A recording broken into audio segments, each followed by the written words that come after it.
leading the charge to make the 2024 Broker Carrier Summit possible, and we are so excited to have their support.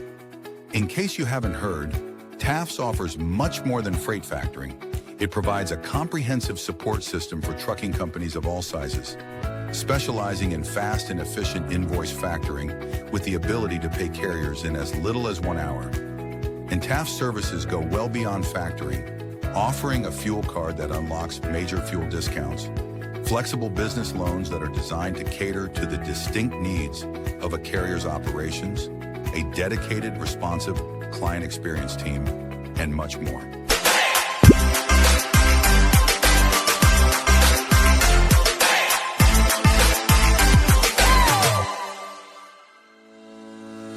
Black Box Logistics is a 3PL freight brokerage based out of Birmingham.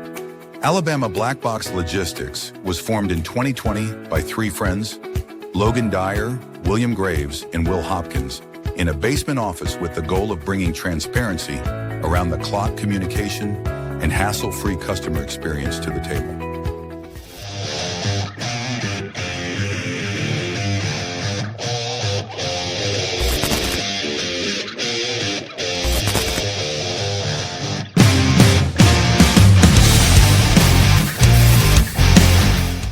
Loadbase is a logistics software solution that simplifies the process of tracking carriers.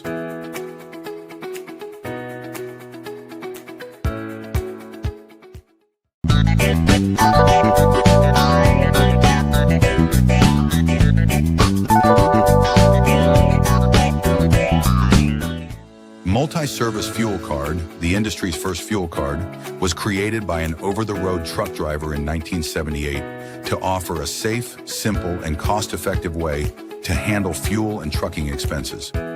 Initially, it addressed safety concerns of carrying cash on the road. Today, it combats advanced fraud with best-in-class technical and personal support.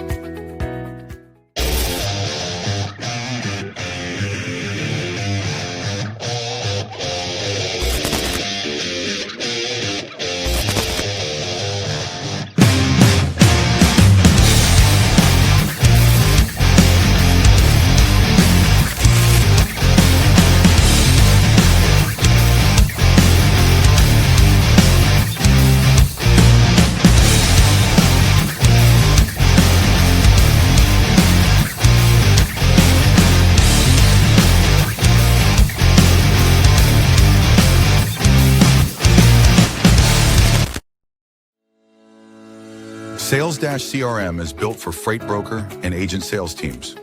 Manage your shipper prospecting and follow-ups. Organize your carriers in the lanes they run.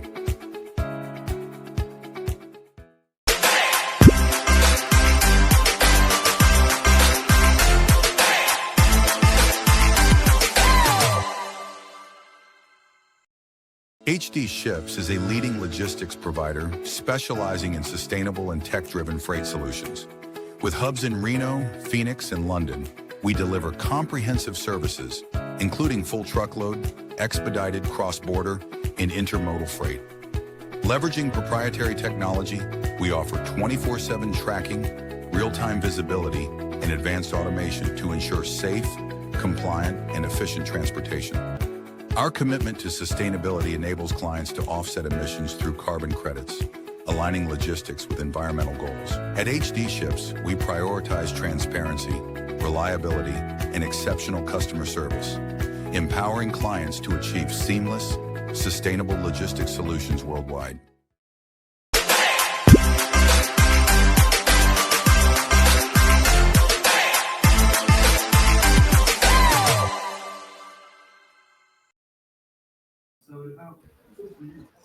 Happy, not Friday, Thursday, another Thursday show.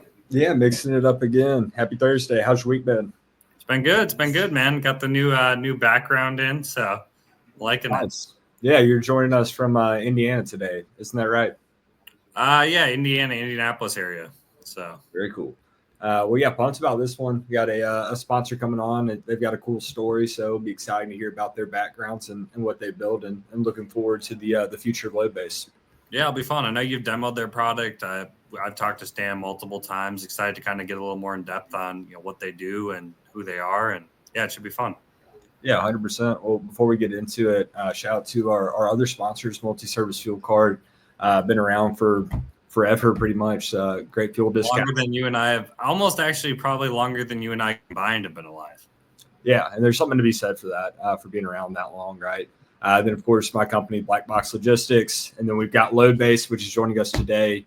So we'll let those guys get into to their product when we bring them on, and then let you take HD there, Matt.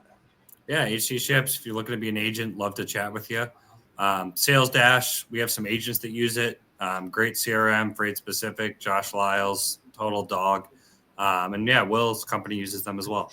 Yeah, we love it. Then we've got our banner sponsor, TAFS, Top 10 Factoring Company. They've also got a lot of just great educational content on their website. So if you guys are in the market or just want to kind of explore rates, definitely hit those guys up. Yeah, 100%. Well, should we get going? Bring Stan and Tyler on? Yeah, Stan, Tyler, how's it going, guys? How's it going, guys? Pretty good. How are you guys? Doing good, doing good. Looks warm out there in California.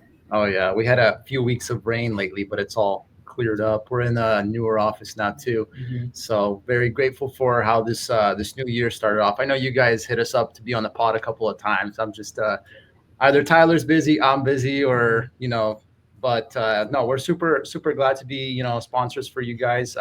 Been following the Two Dogs One Pod for some time, and just really excited to see where it goes with you guys, and be a part of the journey. Well, awesome. Yeah, there's worse problems to have than being busy, right? So it sounds like it's a good problem to have, right? So before we get into Loadbase, if you guys would just kind of touch on your backgrounds, how you got into freight, and what led to the creation of Loadbase, and then just kind of take us all through your journey from inception to now. Sure. Yeah. I mean, I'll start off. My name is Stan. I'm the CEO and co-founder of Loadbase.com. I have a background in logistics. Started off initially doing on the dispatching side, working for an asset-based carrier here in Sacramento. I'm Slavic here in Sacramento. We have a really big Slavic community that's into trucking. So growing up, I was very, very involved into that. And then straight out of high school, went straight to work at a logistics company. Did dispatching for a while. Not a really big fan of staring at the load board for 8 hours a day. Not something for me. So eventually, after some time, I transitioned into 3PL, kind of more that side. After that, worked as an agent for about 3 to 4 years, and then I think it was summer 22. Me and Tyler, we met at our local gym in Sacramento. We've known each other since high school, and we kind of started the idea of Tyler was finishing up college for his CS degree, and we kind of just started talking about starting a freight tech solution for brokerages. So yeah. Yeah, I can go. So my name is Tyler. I'm the CTO of Loadbase. I graduated from the University of California, Davis back in 2022. I started in 2018. And as Stas mentioned, one day we reconnected at a local gym. He told me that he had an idea for a freight tracking software. At the time, I had no idea what freight was, but I still agreed. He kind of sold me on it by the way that he carried himself and explained it. And at the time, I was also looking to really put those past 4 years of university to work. So he basically sold me on that day. How was it getting acclimated to freight? Your first month or two on the job. How was that? It was so interesting because I come from the average Joe, the average American, who's primarily from a consumer level mindset, where you don't really know how your goods and services get delivered around the country. So to find out that a lot of the freight market is unregulated and a lot of it happens on the spot, last minute, things like that, it was a really big game changer for me. Yeah. Oh, that's cool too. It's kind of cool. You got very different backgrounds, and to come together from a gym conversation is pretty cool. Where did you guys? So I guess kind of getting into the product. I mean, what were kind of some of the initial discussions on what kind of solution you guys were trying to provide, or how was that first month or so, or leading up to launching this product, and how you guys kind of went about it? I guess that's kind of a question for. I'll give my input on that, and Tyler give his, because I'm sure we have differing perspectives. But One thing we realized that we were doing really early on is we had a very general idea of what we wanted to provide for the industry. I posted on my LinkedIn like a month ago about how I was initially planning on building a freight tracking platform as soon as I started dispatching, just because I saw that visibility was a really big issue. And those were ambitions that were above my capabilities at that time, 18, 19 years old. But when me and Tyler started building, we were trying to build something that applied to everybody. And one thing we realized real quickly is that doesn't work. And Matt, to kind of answer your question, on our end for developing, it's not really a month to month basis. Things can be, and that's what we initially thought too. We're like, okay, we're going to start building tomorrow. Meet me at my office. I'll, Chick-fil-A on me. We're going to do it, as much as we can. And then we started quickly realizing like, no, to implement one small thing is going to take a couple of months and it might not work, So we were honestly dealing with things more of like a quarter at a time or a half year at a time initially. That's pretty. You kind of saw a need from your dispatch days, right? I mean, you were using probably, in your dispatch days, I'm guessing Macro Point, Trucker Tools, Four Kites, a lot of this stuff was out there. And you maybe saw, some of the best problems are solved by, using something and, finding kind of a solution. It sounds like you guys wanted to make something better. Yeah, of course. Macro Point was probably the biggest one.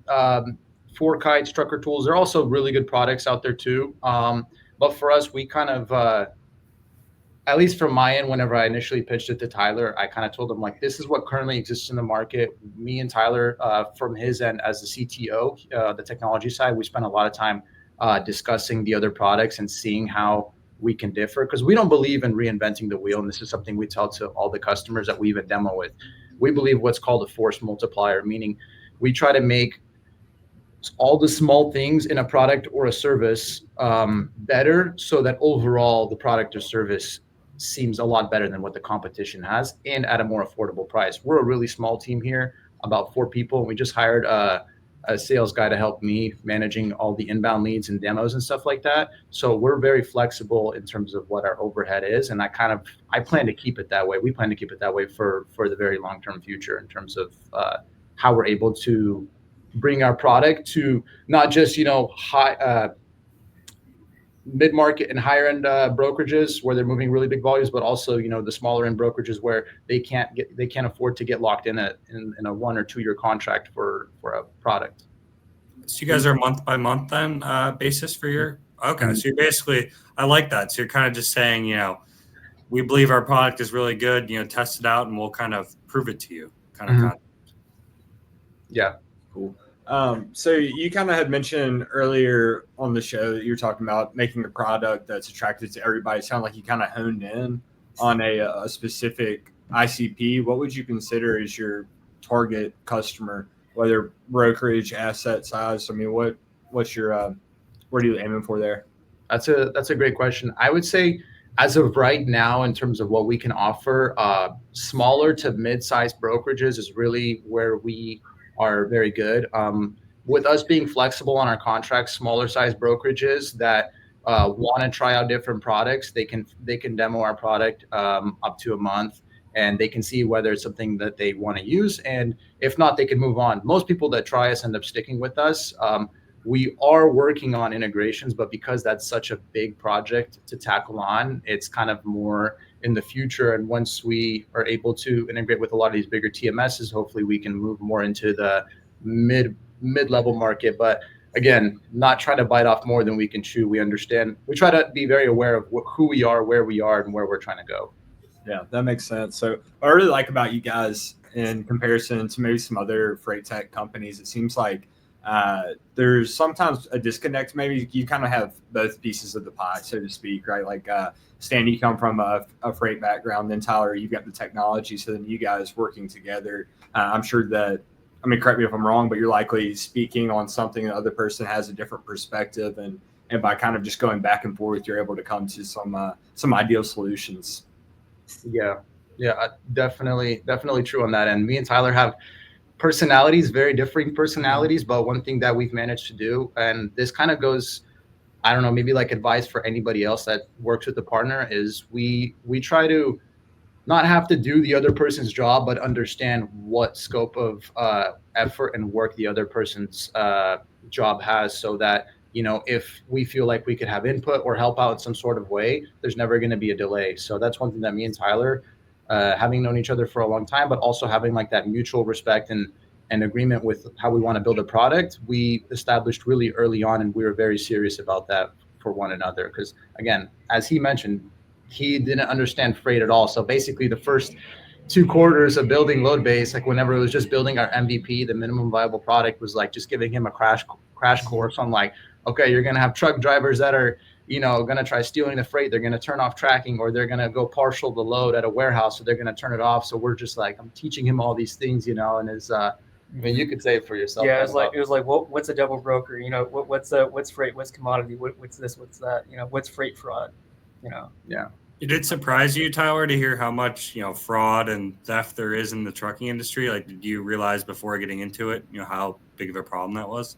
I had an idea that there was some form of fraud happening, but I didn't know how prevalent it was until you hear it in like, the Freight Caviar podcast, like, oh, this many millions of dollars of freight was lost last year. It's the kind of thing that you don't really understand as a normal consumer in the United States. You don't really have a strong understanding of how needed freight security is in the market. Yeah, no, 100%. So how how many years now has it been that you guys have had this product launched? It's been 2-3 years.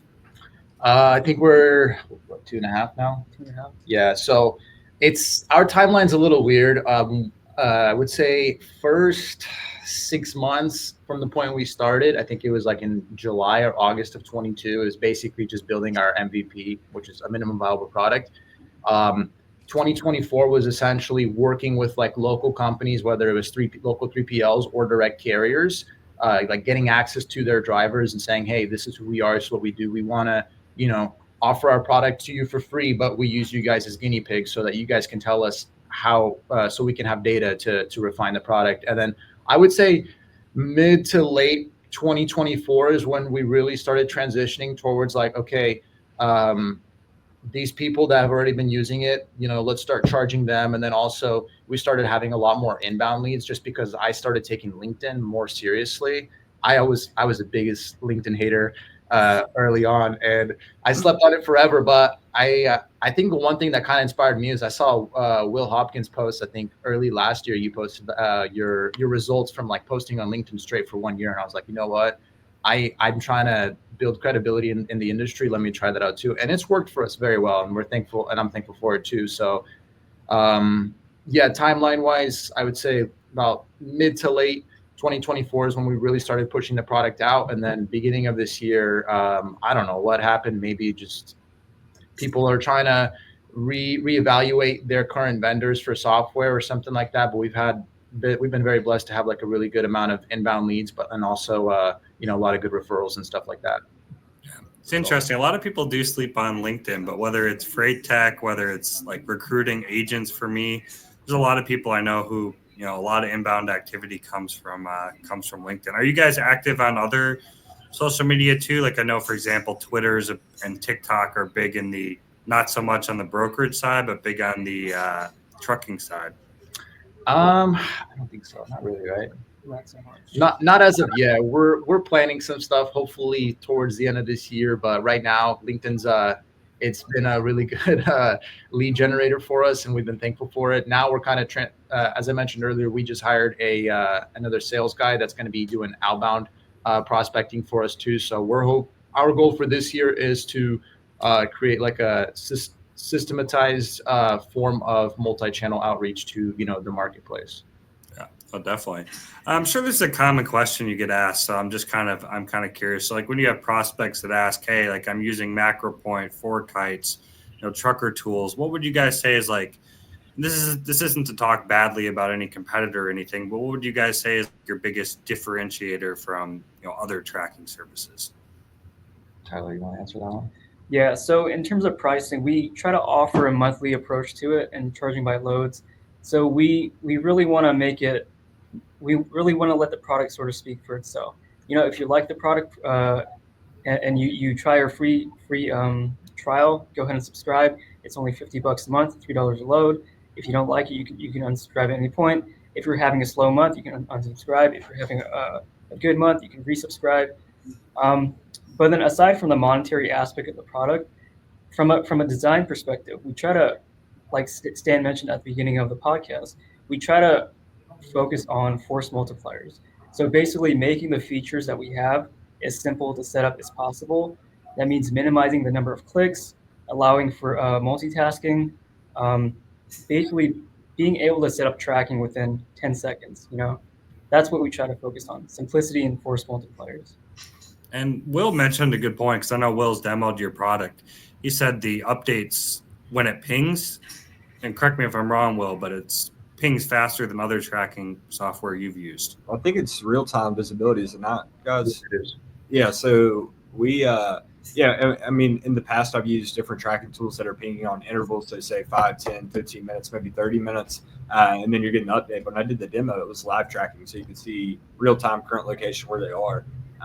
And sometimes if and when you're in a pickle or a customer calls and you go check and you're waiting for it to ping for an update, maybe it's a hot load or a high value load that can be invaluable, right? Those real-time updates. So that was one of the, I would say that was probably the most impressive thing, but also the interface is just clean. It's like everything about it, kind of what they're talking about with the minimal amount of clicks, right? Like the simplicity of it. It's just a clean interface. And sometimes if and when I've done other demos on different tech softwares, it's like I get in there, it's just too much.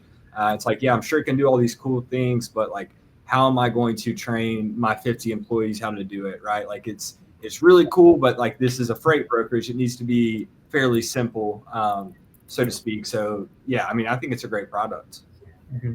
Appreciate that. I guess to kind of add on to what you said, Will, yeah, with Tyler, we focused very, very intensively on the user interface. Tyler's like a huge Apple fanboy. So like a lot of people, when they come on, they're like, wow, like this reminds us of like, the Apple landing page. We took a lot of inspiration from not just Apple, I guess, but a lot of tech companies out there that really, where they have, millions and millions of dollars of R&D teams that basically just spend all their time figuring out how to get the most done with the least amount of work. And we're kind of just, trying to understand their end to apply that to what we built too. So we took a lot of great care trying to understand, not just from the user side, from like, when a broker builds out a load, but also from the driver side too, because one thing we realized early on is if we make the process for a driver to sign up and accept the tracking and set it up on his phone hard, then it makes our product, no matter how good it is for the broker, less reliable. And then,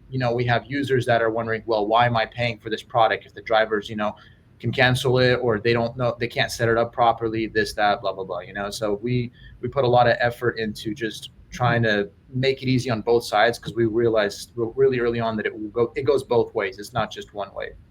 Yeah, no, 100%. Because I mean, that is a common complaint you see on Facebook and Twitter, and drivers talking about how difficult it is to download this tracking app or deal with this. So you see that common. What do you think is kind of the future of Loadbase? What's your guys' kind of maybe 3 or 5 year plan?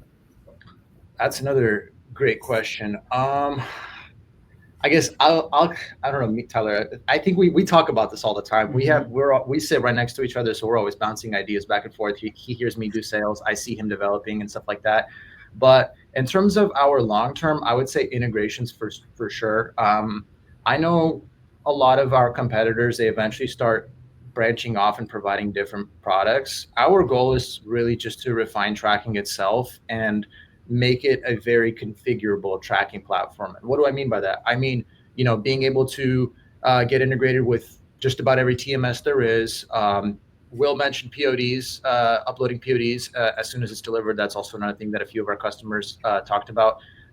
We recently just offered tracking in Mexico, and that was very, very good for us. Oh, we actually, we scheduled 4 demos off that posting, literally like same day. So it was clearly something that was necessary, because I think MacroPoint or one of the other competitors, they didn't offer in that location. So for us, at the end of the day, one thing that we really have to remind one another and each other about is like, we've already become profitable within our first 2 years. Our monthly overhead expenses are all covered, and the reason why we've only got this far, with considering the fact that most freight tech companies end up becoming overburdened with debt or this or that, just focus on building a really good tracking product. Just give it to the users what they want at a great price, and make it as flexible as possible for them to use. So again, to reiterate, that's TMS integrations is probably the biggest one, but also there's like a few other ones in there that are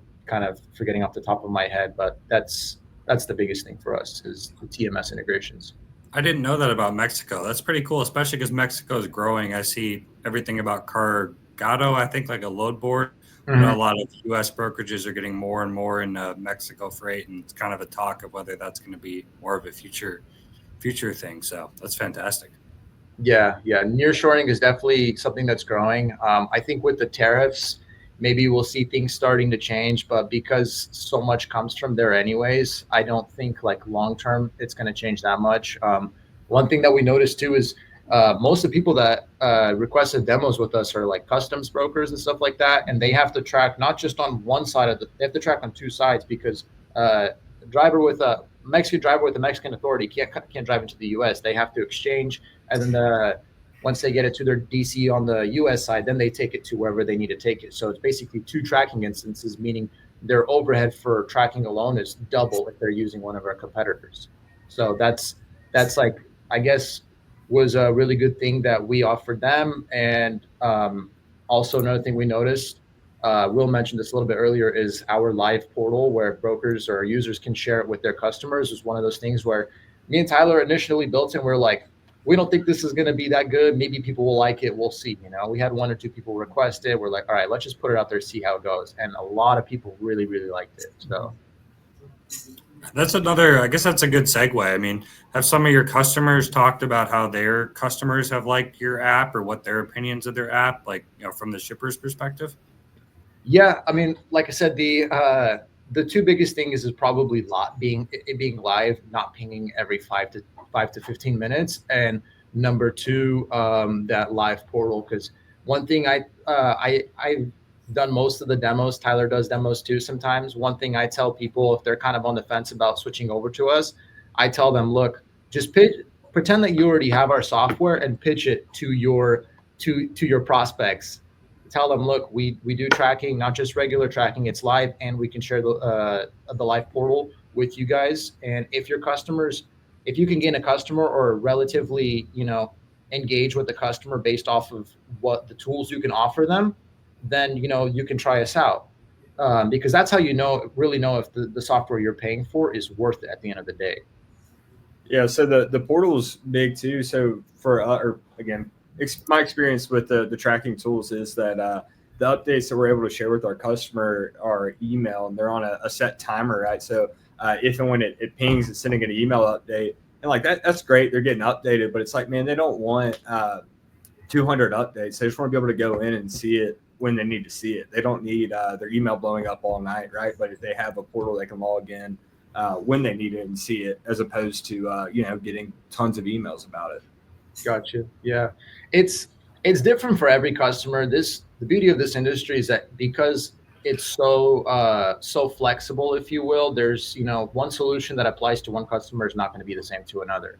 And again, that's why how I mentioned earlier, with our long-term goals, we just want to refine the tracking itself, but also make it very flexible so that we have a simple product that can be applied on a very complex scale.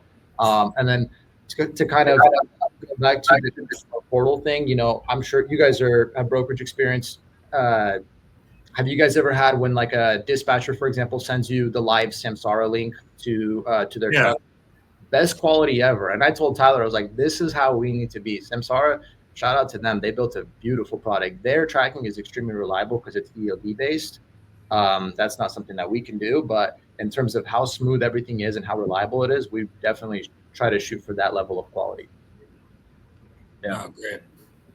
So are you guys have any, now that you guys are kind of growing, you're hiring a salesperson, have any travel plans, this year? Maybe go to some conferences, show off the product, go visit some enterprise customers. Are you guys getting on the road at all in 2025? 2025, I don't know. We had a few meetings with some of our channel partners at the beginning of the year, and we had invites to go out to, it was Manifest, and it was literally the week of, and I was like, I can't, sacrifice my schedule. But I think definitely 2026, 100%. It's on our plan. Maybe end of 2025, we'll see. But as of right now, um, you know, we're just gonna keep doing what we're doing. We'll see. I don't know. Yeah, Yeah. time will tell. It sounds like Yeah, things definitely. you're staying busy enough from the demos and hiring a new sales rep and new office. Everything is going well for you guys. Yeah.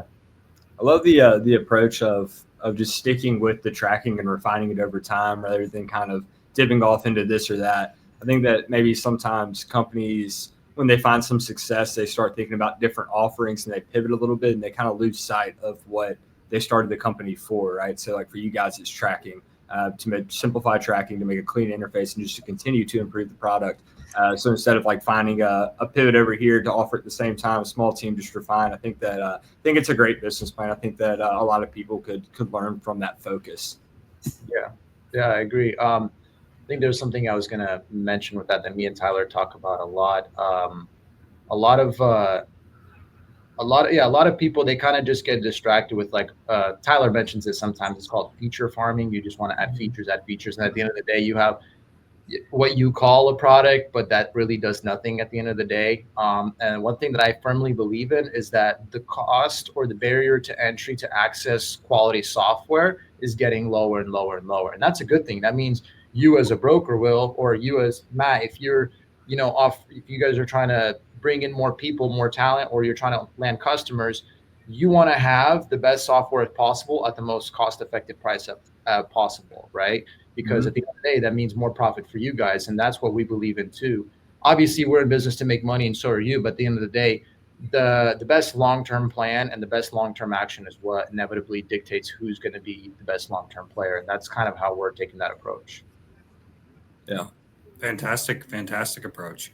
Well, I think if anyone's watching this, I mean, you guys gave a lot of great insights, whether it be the Mexico, kind of what makes you unique, your guys' story. Is there anything that we've kind of, in the last 35 minutes or so that we haven't touched on that you think we should? Nothing comes to mind as of now. Nothing comes to mind. This is our first podcast. I doubt it'll be our last. But no, I mean, again, we're new to this. I'm not new to logistics, but in terms of bringing a product out, definitely we're new to this. So a lot of it, we're kind of going along as we learn. One thing we've realized is as long as you're brutally honest with yourself about what's actually bringing in, the results and focusing to fix that or capitalize off of what is working, you're going to be okay. So that's the mentality we've learned to build off on, and that's how we're going to keep going. Yeah, I mean, after talking with you guys for this 35 minutes and then our previous interactions, I'm confident on Loadbase, or I'm bullish on it rather, and we'll be tuning along. Definitely have the Dawgs support, and yeah, we'll be rooting for you guys and tuned in along the way. Appreciate it. Yeah. Thanks again for joining us. We'll have to have you guys on again sometime, maybe later this year or early next year. Hey, real quick, guys, where should people go to find you if they want to learn more about Loadbase or check out your personal profiles, whatever? Plug some best way for them to find you guys. I mean, our website is definitely the best, loadbase.com. But if you want to reach out to me personally or to Tyler, LinkedIn is probably the best way. Stan Radion, and then Tyler Misanasing on LinkedIn. I post a ton every time we have updates. We're posting what we have going on just to let the people see. But yeah, website or LinkedIn. Awesome. Well, good deal, Awesome. guys. We'll have to have you back on here soon to get some more updates on Loadbase. You guys are doing some exciting things, and again, we'll be rooting and watching along for the journey. Appreciate it. All right, Yeah, thanks, again, guys. Take care, guys. See ya. That was good, man. I didn't know about the Mexico thing. I thought that was really fascinating. It was great hearing their whole story and a great product, but I had no idea. The Mexico thing is pretty cool. Yeah, man, it really is a clean product, like the interface, all that stuff. I didn't realize that. I guess that he mentioned that Tyler is a big Apple guy, but now that he said that, I can kind of see the resemblance and just how it moves and the buttons and all that good stuff. It's one of those things. It's just easy on the eye and it's intuitive. Like when I was on it, I kind of felt like I processed how it works immediately, as opposed to some of the other tech demos I've done. I'm at the end of it, I'm just confused. So no, I think they'll do great. Yeah, no, 100%. Well, shout out to our sponsors, Multi-Service Fuel Card. As we said, they've been around about as long as Will and I combined have been alive. Great discounts, great people. Hit up Patricia and Jessica. Black Box, where Will works. Will owns in Birmingham. HD Ships, if you're looking to be an agent, I'd love to chat with you. Loadbase, we just had Stan and Tyler on. Rewatch the episode if you're just tuning in now. It'll be on Spotify, YouTube. Great tracking software. Sales Dash CRM, freight specific. We have agents that use it. Will's company uses it. And we're banner sponsored by Taft's, top 10 factoring company, Kansas City based. Ryan and Rob, great people. And we'll be back next week. Who knows? Maybe Wednesday, Thursday, Friday. Definitely not Monday or Tuesday. But yeah, definitely not Monday or Tuesday. We'll have the dog of the week out tomorrow. Appreciate everybody that tuned in, and we'll be back at it next week. All right. See you soon. All right. See you, Matt.